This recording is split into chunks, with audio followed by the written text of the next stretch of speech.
Well, they say that you're a fool. You believe in magic. I'm Paranormal Pete, and I'm on a journey to seek answers to the questions that have crossed all of our minds. What happens to us when we die? Is there an afterlife? I'm a regular guy who discovered the gift of psychic mediumship in my 30s. My passion for history and the unknown have put me right here, right now. My mantra for anything paranormal is, we don't know much and anything is possible. Join me as we find our way through the stories, evidence, and experiences of the paranormal and beyond in search of answers, even if that leads to more questions. Are you with me? Some hocus pocus filling up inside. And I think somebody's making Hey everybody, welcome to the debut of the Paranormal Pete Show on the Sacred Spiral Network. I am your host, Pete Orbea, and welcome to this show. Some of you may have seen my show before when I was on the Let's Talk Radio Network, WLTKDB, but I'm super excited to be bringing the show back on the Sacred Spiral Network. And thanks to Kelly Brickle and the network, and really everybody who's been encouraging me to bring my show back. I did a show for, I guess, almost 3 years. It was a weekly show, and I've been off for almost 2 years, but decided to bring the show back. It was so much fun. So welcome everybody who has seen my show before I took a long break, and welcome to all the new viewers and listeners. And we got some people saying hi already. Oh, my friend Linda, hello. Oh, thank you very much. And we got Rosalind, hello. And Kim, thanks for watching, guys. So you guys can comment and ask questions throughout the show. Just go ahead and comment wherever you're catching this show at, whether it's YouTube or Facebook or Sacred Spiral Network website. That's sacredspiralnetwork.com. And I'd love to hear from you. Say hi. Oh, my good friend Mary, welcome back. Thanks, Mary. I'm glad you're here watching along. Well, glad to bring this show back. I'm very big thank you to my family and my wife Molly for always being supportive and encouraging, and it's great to be back. So tonight I have so much in my head right now. It's probably just all going to fall out here. But anyways, just big thank yous to the Sacred Spiral Network for welcoming me and inviting me to the network to bring this show. So just to tell you a little bit about the show before I get into a bunch of other stuff, this is going to be a monthly show for the first year. Who knows? We'll see. It might go to bi-weekly, but I'm just doing it monthly. It's about mid-month on a Wednesday evening at 8 p.m. Pacific time. So it's always going to be at 8 p.m. And I'll be announcing my shows, the show dates as they go along on my show Facebook page at facebook.com/Paranormal Pete Show. So if you look that up, you'll be able to see when upcoming shows are. My next one next month is going to be on July 23rd, and I will be announcing a guest very soon. I'm doing a solo show tonight just to kind of introduce myself to the network and all the awesome viewers that are a part of Sacred Spiral Network. So thank you all for being here. We got Karen saying hi. Hello. Thanks for being here. Yeah, so it's a 1-hour show, and my goal is to learn something myself from guests each show, and hopefully that carries over to the viewers. So hopefully you guys will learn some cool stuff too. I'll have guests ranging from people who are active in paranormal research and investigation, so people on teams or they're doing their own thing. I'm also going to have psychic mediums and anybody that does stuff in the metaphysical, that has an interesting take on things or an interesting story. So we'll be doing some psychic mediumship guests. We'll also have guests who are in the cryptid field of research and investigation. I've over the years been lucky to meet a lot of great people in all these fields, and so I'll be bringing them on as guests for some really cool conversations.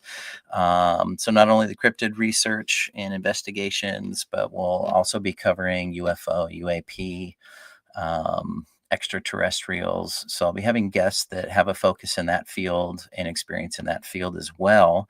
And so you're going to hear a lot of cool stories, a lot of cool experiences, and hopefully some really good conversations that you guys can be a part of. Some shows, I'll announce those as they're coming up. Some shows I will do live readings for a show. I've been doing professional psychic mediumship for I guess 12 years now.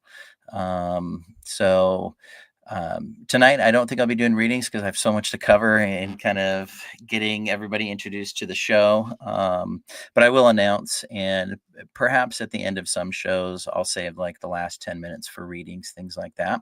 We got a lot of people checking in here. Okay, Wheezy, you doing readings? Not tonight, but soon we'll do that. Thanks for asking. Michael Beers, hey Michael, glad to have you here. And Nancy, who also has a show on the Sacred Spiral Network. Go to sacredspiralnetwork.com and you can see the lineup of all the shows. There's shows almost every day there. So hi Nancy, thanks for joining, and nice to meet you, virtually meet you. Andrea, hello. Nice to meet you. Nice to see you there. And Opal, hello. And Jim, you guys are so nice. Thank you. And Tracy. Oh, okay. Hi, Tracy. Nice to see you. Thanks for being here, everybody. So yeah, we got a lot to go over tonight. So, but anyways, just plan on mid-month on Wednesday evenings right here. Whether you've seen it on Facebook or YouTube or Twitch, at 8 p.m. to 9 p.m. So bring in an hour of spooky fun, and it'll be a lot of fun. Oh, and there's Katie. Hey, Katie. Thanks for watching, you guys. So that's a little bit about what the show is going to generally be about. And we're going to have some deep topics sometimes and some weird topics sometimes, but kind of comes with the territory. So hopefully you guys are along for the ride with me. So just some things that I have coming up. I've got, oh my, hey, that's my sister, Melissa. Hey there. She's an author, by the way. I'll also have a lot of author guests on the show as well. So some things I have coming up. I do things in Port Gamble, Washington, mostly, but I do go other places. But generally, I'm here. It's where I live. It's where I work. And so if you don't know where Port Gamble is, it's kind of off Puget Sound, directly across from Seattle. So it's in Kitsap County. So I do tours and public investigations here. This is a really cool town. We'll talk a little bit about here in a second. But I am scheduling. Tickets aren't live yet, but hopefully this weekend. If anybody's figured out how to clone themselves, let me know. But I'm looking at July 18th for a ghost walk coming up. So it'll be a Friday night. And you can find tickets at portgambleparanormal.com. I'll put that up here on the screen so you guys got it there. So that's where tickets will be posted for all upcoming dates. And then I'm looking to do also a public special investigation at the Walker Ames house, July 26th. So those are some things coming up. I'm also excited to be speaking at the West Sound Crime Con put on by author Greg Olson. and it's August 1st through 3rd, and it's kind of traveling all over Kitsap County. It's going to be on Bainbridge, it's going to be in Bremerton, it's going to be in Olalla. There's a lot of places that it's going to be. I will be speaking about the paranormal at 2 p.m. at the Olalla Grange Hall on Sunday, August 3rd. So looking forward to being a part of that event and hopefully seeing it just grow and continue. If you are a fan of true crime, this is an event for you. So I'm happy to and honored to be bringing kind of the paranormal side of that to that event. So really looking forward to that. That's August 3rd, and you can go to westsoundcrime.com. So it's called West Sound Crime Con. So that's coming up August 3rd. And then, of course, we have the 16th annual, I think it's the oldest ghost conference on the West Coast, 16th annual Port Gamble Ghost Conference coming up November 7th through 9th. And if you go to portgamble.com or portgambleparanormal.com, I think there's still a button there that'll take you to the page. General admission tickets are live, and we'll be announcing speakers and classes very soon. Speakers first, we'll be announcing those and getting those posted up there. But you can find that at portgamble.com, or there'll be a link at portgambleparanormal.com. But so yes, it's going to be a wonderful conference. It always is. The community that comes out to the conference each year is so cool. It's great to see people connect and network and share their experiences and not be judged. I think that's super important. And so excited for that. So it'll be the Port Gamble Ghost Conference coming up on November 7th through the 9th. A couple more people to say hi to. Thanks, you guys. Hey, Gail, thanks for checking in there. Hi, Marie. Well, I'm not going to be doing readings tonight. I've got so much to cover.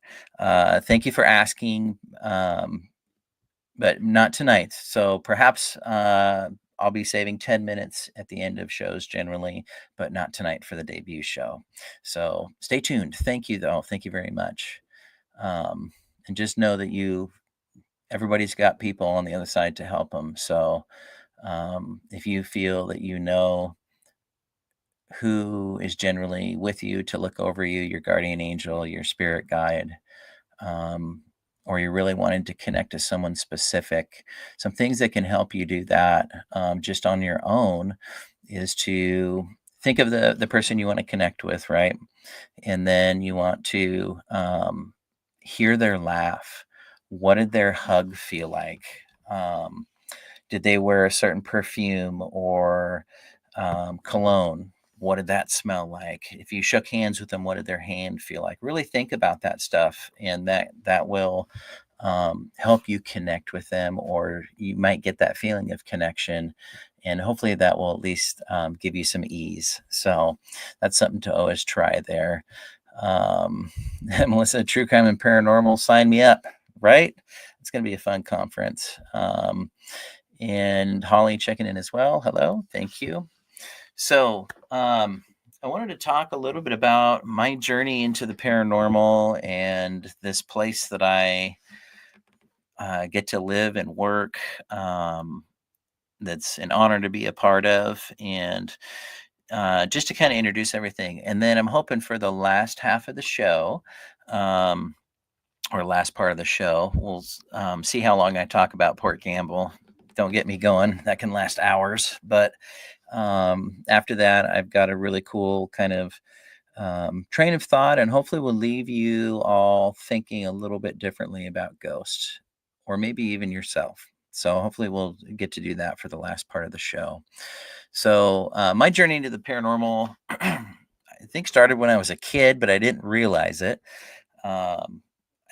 I think the first paranormal or ghostly experience that I can remember was I was about 7 years old, and driving. I would go often to Sedona, Arizona for the summer with my grandparents. And so it was one of those trips. We were driving down to Arizona, and we're driving down the highway, and it's pretty clear on the signs of the highway in northern Arizona. There's adobe houses, kind of off off a ways. And all of a sudden, these two Native American guys appeared in the middle of the highway with their backs facing us, and they kind of turned shoulder to shoulder to look at us. And my grandfather slammed the brakes on. And when we got to them, they just disappeared. Nothing in the mirrors. And my grandpa looked at me and said, "Do you see those old natives in the road?" And I said, "Yes." And then he said, "Well, don't tell your grandma," because she was sitting in the seat next to me sleeping. "Well, don't tell your grandma, it'll freak her out." But that was, I think the first time I realized, wait, there's something more out there that, I don't know about here. What's going on? So I kind of, maybe had subconscious, or it was on the back burner, and interested. Of course, Ghostbusters. I mean, come on, love that movie like crazy. Um, but growing up, I feel like I had, many different experiences, especially places I worked. I used to live in Boise, Idaho, and worked at the 8th Street Marketplace Theater, which is an older theater, and the Egyptian Theater. And so I would experience a lot of stuff there. And I know a lot of the other employees did as well. Had experiences and was open to it. And then, of course, around 2004, I think somewhere around there, when the show Ghost Hunters came out with those plumbers from Rhode Island, I thought that was really cool. Like, whoa, okay, I didn't realize there was people researching and investigating it. I didn't really know that world, that side of it. So I really enjoyed that stuff. And then I moved to Port Gamble, this little old historic town, around 2007, and I've been here ever since. So it's crazy to think I've been here almost 20 years. But this old town certainly has changed my life for the better in regards to the paranormal. So when I moved here, I was hearing a lot of ghost stories. A lot of people had stories, experiences of the paranormal. This town of Port Gamble is one of Washington State's oldest towns. It was founded in 1853, and it was a sawmill town. And the sawmill ran continuously until 1995, so 142 years. And it's the longest running sawmill in U.S. history. So there's a lot of settler history here. There's even more Native American history here with the Port Gamble Sklallam tribe. But I really zeroed in on what was going on in the buildings here. And, the history was just fascinating. Well, I started to work for the town in 2011 and started helping out with the ghost walk tours. And I was, so when I started doing these ghost walk tours in 2011, I was definitely an open skeptic to the paranormal. And I think that's a good place to be, open to having experiences, but still try to be skeptical and find logical solutions to claims, or, claims of activity, things like that. So, I kind of started as an open skeptic, and I'll take just a second to say hi to everybody who's checking in. Thank you guys so much for watching. Hi, Nikki. Thank you. And Michael. All right. Thanks, Michael. Appreciate it. We'll be having him on the show sometime. No pressure. And then Lynn Juno, who's also another host here on the Sacred Spiral Network. Welcome, Lynn. Thank you. And my good friend Mary Phipps here. Thanks for being here, you guys. Yes, and Lynn says, what a fascinating mix. Yes, we're going to have an interesting time here. So this town, when I started doing the Ghost Walk tours, I was an open skeptic. Feel free to comment out there if you kind of feel like that's you're an open skeptic. You're open to experiences, but you can still be skeptical, or that's a goal of yours in the paranormal, is to stay skeptical. So go ahead and comment, say, hey, that's me, open skeptic. If that's kind of where I was when I started doing the tours. it only took a few months, and I would say that I quickly became a believer in the paranormal. And there's a good distinction there. I went from open skeptic to believer because of the amount of personal experiences I was having in the buildings up here in Port Gamble. There was just, it seemed like too many things that were unexplainable, voices coming out of nowhere, empty rooms, what's going on here. So I feel like I quickly became a believer in the paranormal. And so go ahead and comment wherever you're watching from, if you are a believer in the paranormal. So I was an open skeptic, kind of became a believer. So if you're kind of figuring that out with yourself right now, and you're a believer, I'd be willing to bet a lot that you claim to be a believer, or you feel that way because, and Kim says, I'm a believer. Okay. So let me ask this. Is it because you've had personal experiences? Did you have a personal experience where something happened to you, or you were in an area where something happened? I'll bet everyone who says they're a believer would say yes to having that personal experience that changed their beliefs. And so it's the personal experience is very powerful. It's the most impactful on us, but we also have to remember that we're human. And so not everything's perfect, right? Tracy said, was an open skeptic, but now a believer. Yeah, Paul says, for me, that is the case. Lynn says, I've been a believer since I was a kid. Yeah. And you hear that a lot too. So nothing wrong with being a believer. It's great. Let me ask this though. How many people would say you are a skeptic of the paranormal?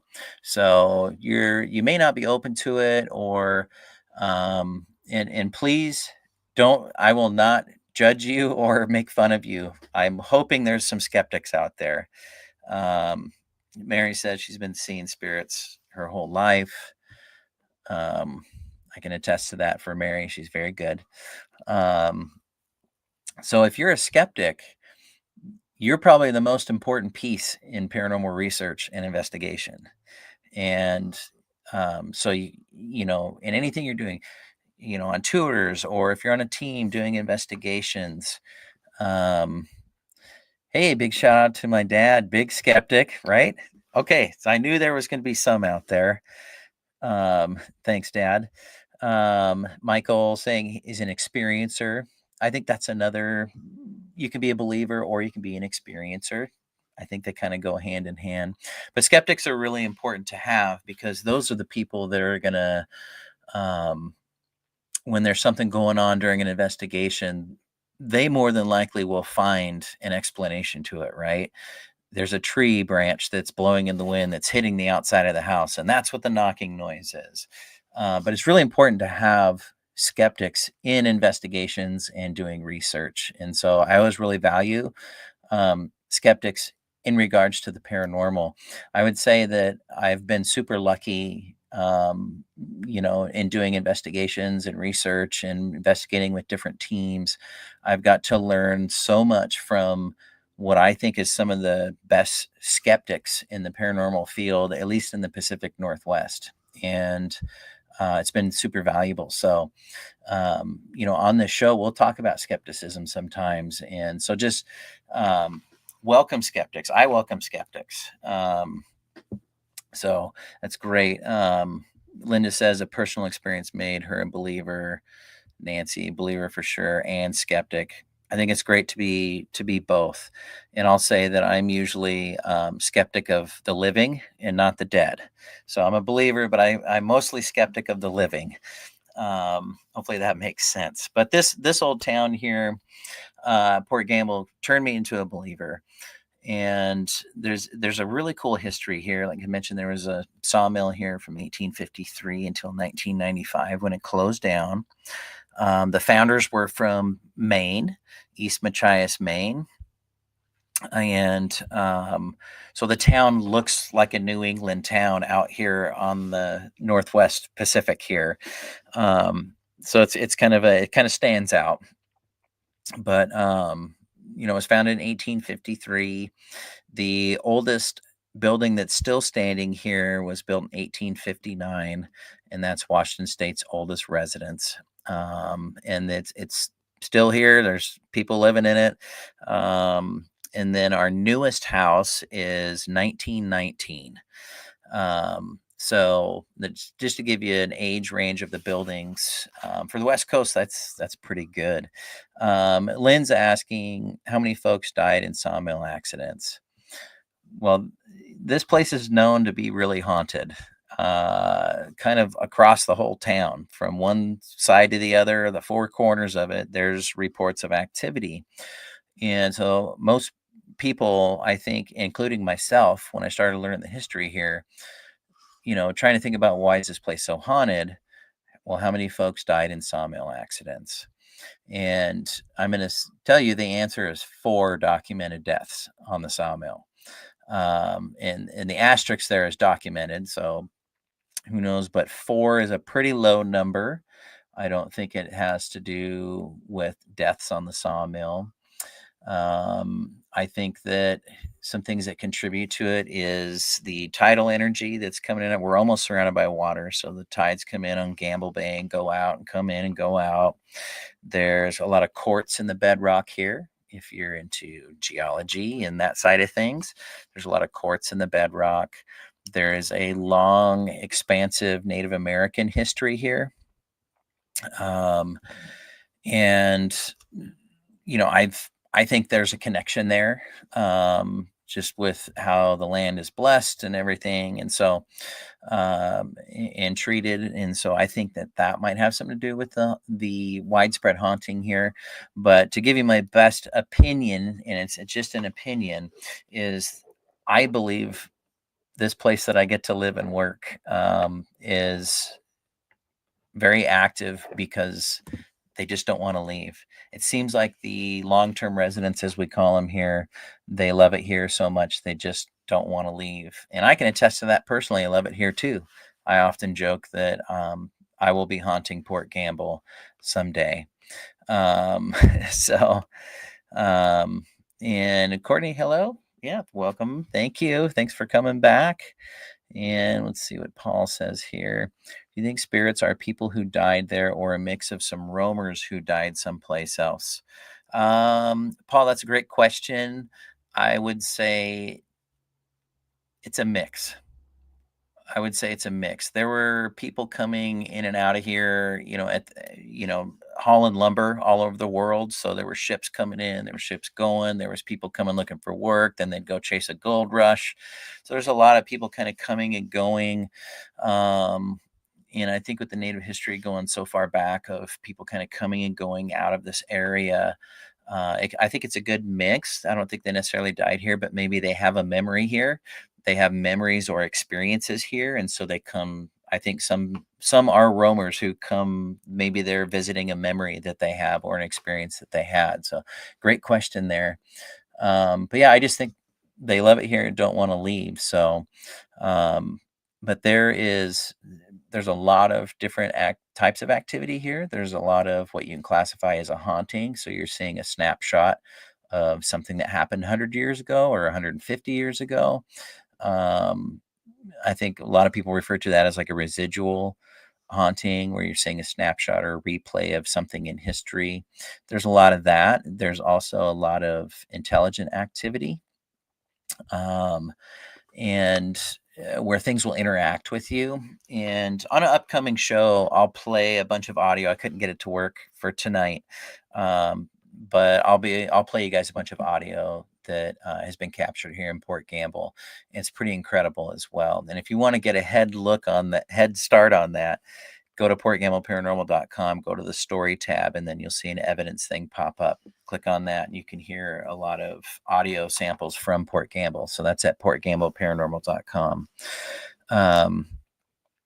So I promise I'll bring some audio on one of these shows so you guys can hear. But there's just so many different types of activity. We have the Walker Ames house, which is probably the most famous or notorious, I guess. It depends on how you look at it.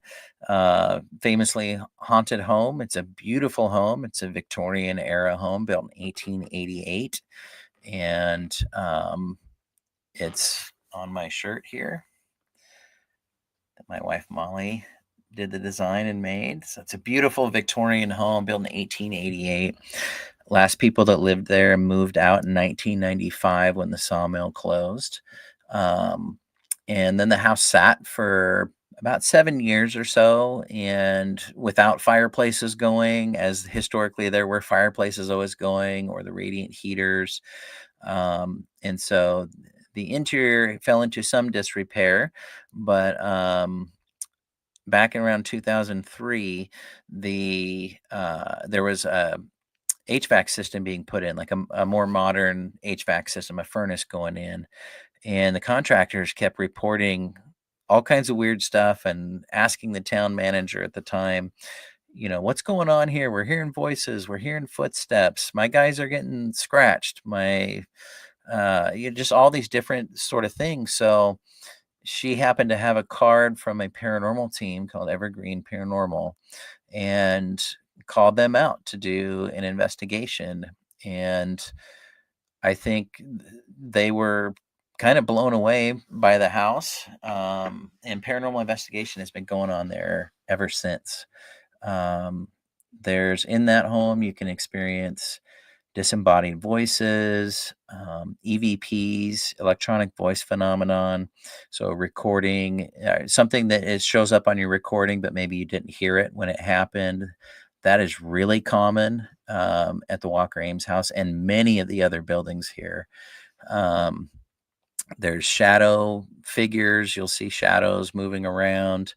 I've seen a full-bodied apparition in there. It was a woman. What had happened is I was kind of standing in the foyer of the house and heard kind of a scuffle noise behind me, and so I turned to look with my flashlight to find that there was a woman standing behind me. Everybody saw her that was with me. I think we all gasped, and then she just disappeared. Pretty much right out of my flashlight there. That was a pretty impactful experience. I've been touched in there. Many people have been touched in there. And Melissa's got a great comment here. I've always believed my great grandpa made sure of that, but really it was mine and my husband's experience in the Walker Ames house that stopped any doubts. Pete is a patient and knowledgeable guide. Well, thank you. Checks in the mail. So yeah, you'll have to come on a tour, everybody, next time you're in the area. So yeah, I've been touched in there, in that house. I wouldn't say I've never been scratched. I've never seemed to have found any markings or anything. So knock on wood for that. But you can experience just about everything you can think of in there. But everyone's pretty nice. We used to have kind of a nastier male spirit that used to kind of reside in the basement of the home. He seems to have been gone for a long time. And trust me, this is all part of the journey and talk, but I'm throwing in some of the town history here. But the moral of this story is just that this home, the Walker Ames home, kind of changed me in my journey in the paranormal. Like I said, it definitely contributed to making me a believer in the paranormal. And so going back to, I think it was 2013, I was at the Oregon Ghost Conference, which is usually late March every year. Great conference. You'll have to go to that if you haven't been before. I was there to do a presentation on Port Gamble, and at this point in my journey, I was a believer in the paranormal, but I was really super skeptical of psychics, mediumships, the woo-woo the technical term woo woo, all that stuff that goes along with it. And there was a gentleman there. His name is Seth Michael, with White Light Paranormal Insight.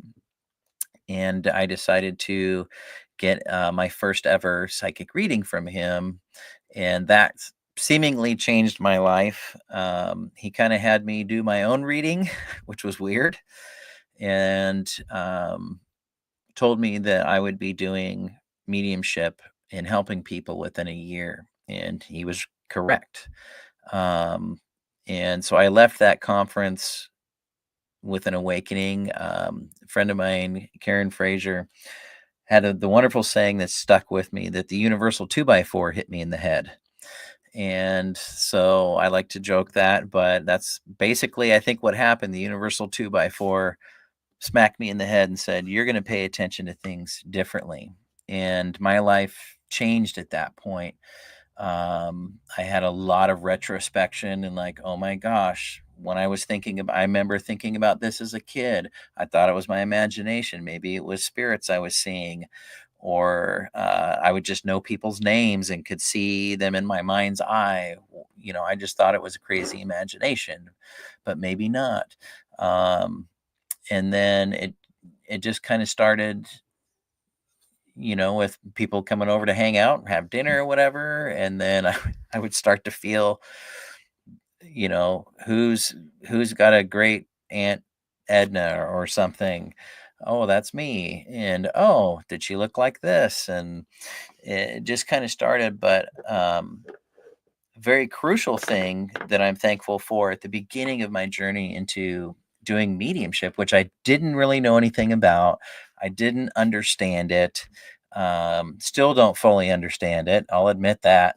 But I was very skeptical of it, and it was just such a weird experience. I had a great mentor, my friend William Becker of Paranormal Insights, and um, he was a great mentor in helping to, um, what am I feeling? Okay, let's, break it down. All right, do you feel stuff on your right side or your left side?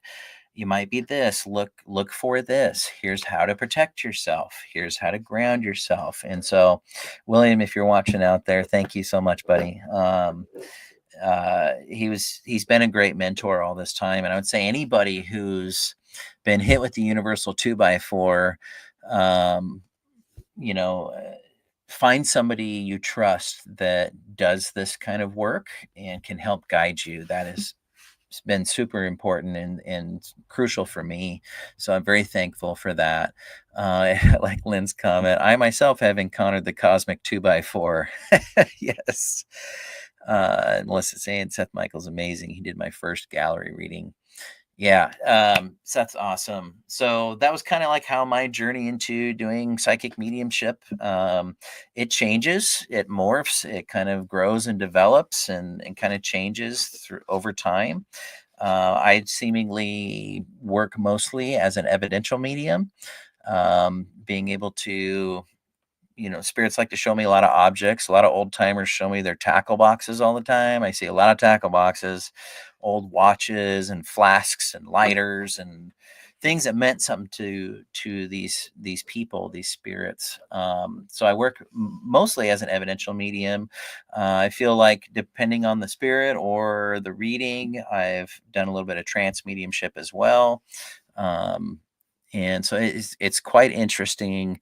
Um, I love doing location reads, like, going to a place and kind of, what was here, what might still be here, that sort of thing. So it's been quite a journey. And I don't know if anybody out there, if you're kind of starting your journey, just know that there are good people that are out there to help you, but there are also people you need to watch out for.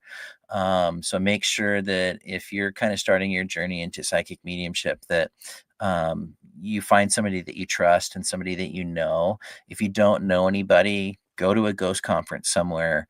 You'll get to meet a lot of great people, and that can kind of help you meet somebody. But get a mentor, somebody to help guide you, so that you can kind of get into this for the right reasons and um, you know, do the mediumship for the right reasons. So find somebody that you trust and that you know. And thankfully, I've had a lot of wonderful support from the paranormal community in the Pacific Northwest, and also with my family. So my wife has always been my biggest supporter, but she's also an awesome critic. So it's great. So thank you for all that. So but this kind of leads me into what I wanted to talk about for the last part of the show. I wanted to give everybody new to the show, or maybe you're not new to the show, I wanted to give you guys something interesting to think about, something that I hope you'll take with you from tonight, and consciously, bring it up every once in a while and see how it helps you. And so, what I wanted to talk about, and by the way, there'll be much more Port Gamble stuff as we go along with the show. Um, but I want you guys to think about this. And it's so like out in the open, so common sense, but it's something that I think is missed when you're in the thick of being interested in the paranormal. You want to, you're going on tours, or you're going on public investigations, or maybe you're on a team and you're out doing this stuff. You're an enthusiast, you are a researcher, you're an investigator. I think it's something that we don't think about that often, and it's that ghosts were people once too. And I think we lose that in the paranormal field a lot. And so what I want to give you is something to think about, and maybe will help your approach in the paranormal, whether it's connecting with spirit, or you're investigating using a lot of, collecting a lot of data. You're out investigating, collecting a lot of data. So I want you to think of this, okay? I'm going to say a few words. Ghost, poltergeist, demon. I'll even throw in Sasquatch. Okay. Think of those words separately: ghost, poltergeist, demon, and Sasquatch. You probably have a bunch of images in your head right now. Maybe some emotions come up, some memories of movies. It's all preformed biases that we have, biases of opinion. When you think of a ghost, what do you think of? I kind of think of Slimer from Ghostbusters. Poltergeist, what do you think of? Well, the movie, right? Um, Demon, what do you see? Is it from a movie? Is it from a drawing? Your Sasquatch. Do you see the famous Patterson Gimlin footage in your mind? What is it that these words trigger, right? Um, anyways, you've now got your preformed biases going, but don't feel bad. It's only human nature. When you hear a word, it automatically calls up these preformed biases. In fact, this process runs throughout evolution, and not just human evolution.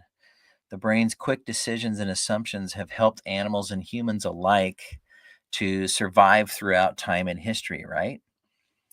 Um, okay, this is funny. I got to share this. Melissa is saying, Ghost makes me think of Patrick Swayze and pottery. There you go. And Carol, thanks for checking in from the UK. I'm not doing readings at this time, but on future shows, I promise I will be doing readings. But thank you for checking in. Appreciate that. Okay, back to this. So these biases have helped humans and animals survive through evolution and history. It's what helps us survive. It what makes us afraid of things or cautious of things. So in the 1970s, the 1970s kind of brought this poltergeist phenomenon to the spotlight with many films and TV programs. All those stories of poltergeist activity actually go back to the 1st century with a guy named Flavius Josephus, who witnessed an exorcism in 94 AD. and wrote about this, active spirit that could do this physical things. This phenomenon is still frequently reported in, about paranormal investigators today. Um, I think, I feel like I've done readings where there's been poltergeist activity, but not spirit poltergeist. It was actually the living people who were causing the activity, kind of like throwing a psychic tantrum when you go through something pretty hard, when you go through a really traumatic event. Your psyche, your energy can have a fit and knock something over, I believe, and psychokinesis, but we're causing it. Um, so, it's not to say in poltergeist research that Hans Holzer was already researching and documenting cases of poltergeist activity prior to the 1970s. He was doing it much before the 1970s, and really everybody doing experiments and researching poltergeist activity going back in history as well. They were all doing it too. Um, what seemed to happen after all the movies and the television programs started coming out, poltergeist became the term that would hang around for decades and be used to explain anything considered as negative spirit activity or negative personal experiences with the paranormal. Activity has been reported to be violent and aggressive towards the claimant of activity, but it does not always end up to be that way. Much of this activity has been associated with the living, the dead, and even fakery, right? The name poltergeist became a sort of catch-all phrase for the paranormal activity and even activity that's not paranormal at all. So people are kind of calling anything negative as, you know, it's a poltergeist. Well, it's a poltergeist. Well, it's a poltergeist. And I want to give a shout out to my friend Michael White, Correctamundo, RSPK. Yep. Sonia, hey, welcome. Michael's one of those awesome skeptics in the paranormal that I got to learn from. So welcome, Michael. Glad to have you on. And my friend Rob, hey man, Mr. Brother, love the info. Well, we're going to keep some more info coming here. So poltergeist, becomes this kind of catch-all, right? Everyone associates something negative with it's a poltergeist. But currently what's going on, and going back almost 20 years, the term demon. Remember when I said that word in the beginning? What did you think of? The term demon seems to have replaced the long used poltergeist term as the catch-all for any negatively perceived spirit activity. This appears to be mostly happening in movies, television programs, and social media channels. The term demon seems to now have a wider range of meanings, even more so than the term demon has throughout the world and cultures through history. So it seems to have kind of this wider meaning because people are saying it more. So the point of this whole thought, the ghost where people once too, and I hope you're still with me here. Hearing a similar topic discussed at a paranormal conference, this got me thinking. I hear a lot of ghost stories and personal experiences as a tour guide and paranormal investigator. I've noticed more and more the stories have the quick opinion at the end that whatever is reported must be evil, like a demon. The terms used mostly to explain negative like activity. The terms have just changed now on a larger scale. And of course, I'm not saying at all that evil things don't exist. That's not the point of this.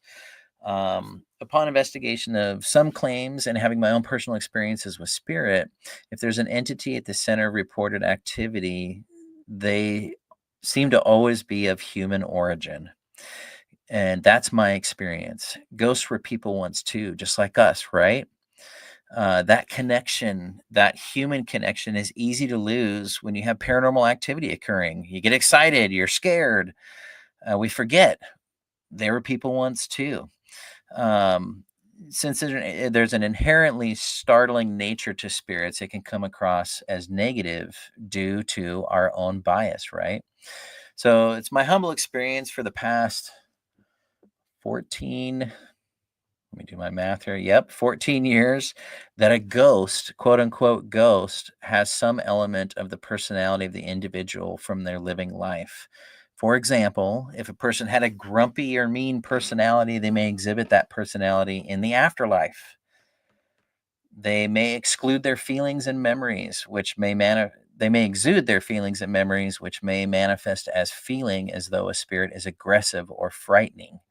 If someone who has transitioned is holding on to feelings of regret, guilt, shame, the activity that we perceive may come across with those feelings and feel negative because you might feel those feelings. Mental illness in life may also carry over on the other side in some way, and the activity we experience could be felt as negative or confusing. That's not to say that I believe that every soul has the choice of the ability to go to the proverbial light, what I call the soul's car wash, and wash everything off that held a person back in life. The choice to do that is afforded to everyone in their own time and necessity, in my experience. Let's say your hair's getting pulled or objects keep going missing or being moved. Someone who liked to joke around or play pranks in life may continue to do this in the afterlife, right? And it may appear to us as something's toying with me. It might appear like that. I should also include that even someone who is very caring, charming, and very loved may cause activity that we perceive in different ways. We have to stop sometimes and remember that each of us perceives the actions of others differently, and that goes for the living and the dead alike. We are humans too, and we must be considered as part of the equation of experiencing paranormal activity. That's a really important point there. We are humans too, and we must be considered as part of the equation in experiencing paranormal activity. So try this. Look in a mirror. What do you see when you look in a mirror? What's holding you down? What are the things that are holding you down when you're looking in the mirror? What are the things that lift you up? What are the good things, right? You want to look at kind of both sides of things. When you've done this, or maybe you do it as a regular thing, I don't know. If you have done this, did you learn more about yourself when you kind of think about that stuff, looking at yourself in the mirror? Did you become more conscious of who you are as a person? Think of that insight you've gained from yourself. If you got some insight, right? Will you take that with you to the other side someday? What you learn in this life and what you can think of right now, sitting, watching, what insight you've gathered in your life, do you think you'll take that with you? Does looking in the mirror and being extremely conscious of you, give a preview of how you might be on the other side? Who are you? Will you be that kind of spirit? Um, what will you be taking to the other side of things? Think about all other people. Think about how many others have done the same, looking in the mirror and doing that. Their experience, their thoughts. When you think bigger than yourself in this way, it might give you a new perspective on being human and more realization of other people, their personalities, and the possibilities of what we take to the other side with us. So think about everybody in the world. I think there's a saying, I don't know if it's a saying or just kind of something we know, that if you can think of it, someone's already done it, right? Think about it on that scale. Think about all the other people in the world who've done this, their thoughts, their actions, their insights. You kind of, put yourself in that 10,000-foot view there. Does it give you a new perspective on the dead or how they act and how they interact with the living? When you start thinking in a bigger picture, how humans act, right? Does that give a new perspective on the dead, on ghosts? If you consciously remember that human connection when dealing with spirit activity, you'll have a new perspective to add to your utility belt of experiences with the spirit and paranormal. So consciously remember, if you're on a tour or you're on a team investigating somewhere, and maybe there's simple claims to complex claims of paranormal activity. Think about yourself in that situation, how you're perceiving experiences, but also remember that ghosts were people once too, right? I hope you enjoyed that. I had written it out so I could say it succinctly. But it's an interesting thought that kind of hit me a few years ago, and it's kind of been guiding me now in work with mediumship and trying to, um, into all aspects of life, trying to get that sort of thinking going. Um, and we have somebody checking in from Kenya. Awesome. Welcome. Thanks for checking in. And I hope I don't mispronounce your name. Cheyenne. Hello. And Christina Schmidt. Hey, thanks. Thanks for checking in. And Linda Myers, absolutely excellent advice. Well, thank you. I mean, hopefully you'll go away from this thought that ghosts were people once too. Walk away from it and see what you think tomorrow. Next time, if you like going doing ghost investigations or going to do spooky things, or maybe in your own house. So many people have experiences in their home, and it's, what do you do other than freak out, right? Remember that. So if you have activity in your home, maybe you live in a home that's haunted or an area that's haunted. Look at the activity a little differently. If it freaks you out, try and look at it from the standpoint of, if this is a person, what are they doing? What do I know for myself that I do in my life that could be, compared to this? Remember that human element to ghosts and spirits and the paranormal and beyond. So I hope you enjoyed that, and I hope to bring you a lot more of that kind of stuff on the Paranormal Pete Show. And I want to once again thank my family and my wife for always being so supportive and encouraging, and I'm so happy to bring this show back. Big thanks to Kelly Brickle and everybody at Sacred Spiral Network. This is going to be fun. I look forward to bringing on some great guests and some really fun conversations and thoughts. And of course, some shows, I'll advertise the shows that I'm going to do live readings on. And so I hope you'll check it out and stay with me once a month on Wednesdays. And Joe, Megan, interesting chat. You gave me a lot to think about. Right on. Can't wait for the next show. Thank you. You're very welcome.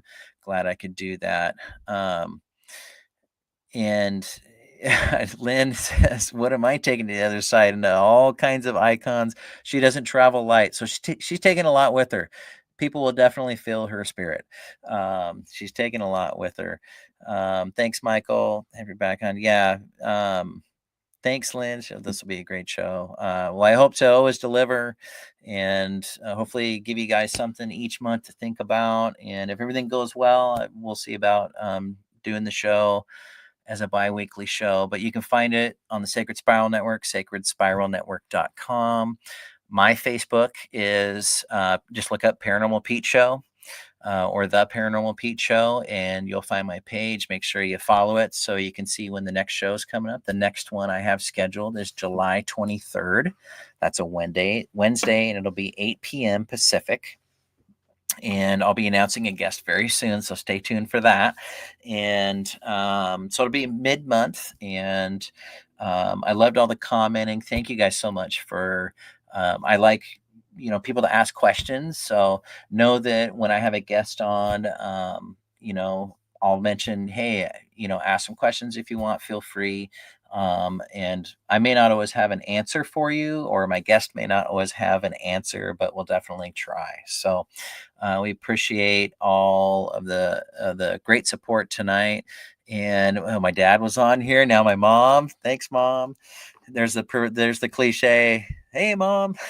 Love you guys. Thank you all for your support. And I want to leave you with this. When I used to do my show, I did I think it was 110 episodes, and I always had a quote. And so I've got a new one. I promised for a long time on that show that I would have a new quote to leave you with each week, each show. And so I have a new one for you today, and you're going to love it. The earth is heavy, but the universe is light. When met with stress or sorrow, or even overwhelming joy, know that today is the history of tomorrow. Accept it for what it is and move forward into the brightness of the next moment. And that quote is by my lovely wife, Molly Orbea. I leave that to you for the month here. Think about it. Be sure to follow my page on Facebook, Paranormal Pete Show, and then find me on YouTube. Just search Paranormal Pete Show, Port Gamble Tours. You'll find it there. A lot of previous episodes of the former version of the show are on the playlist if you want to see the type of guests and conversations and stuff. So I got a lot of people commenting. Well, thanks, Michael White. Yes, it is a brilliant quote. I leave you with that, and you'll have a wonderful rest of the week, a wonderful rest of the month, and we'll see you July 23rd back on the Paranormal Pete Show. Thanks all so much. Take care.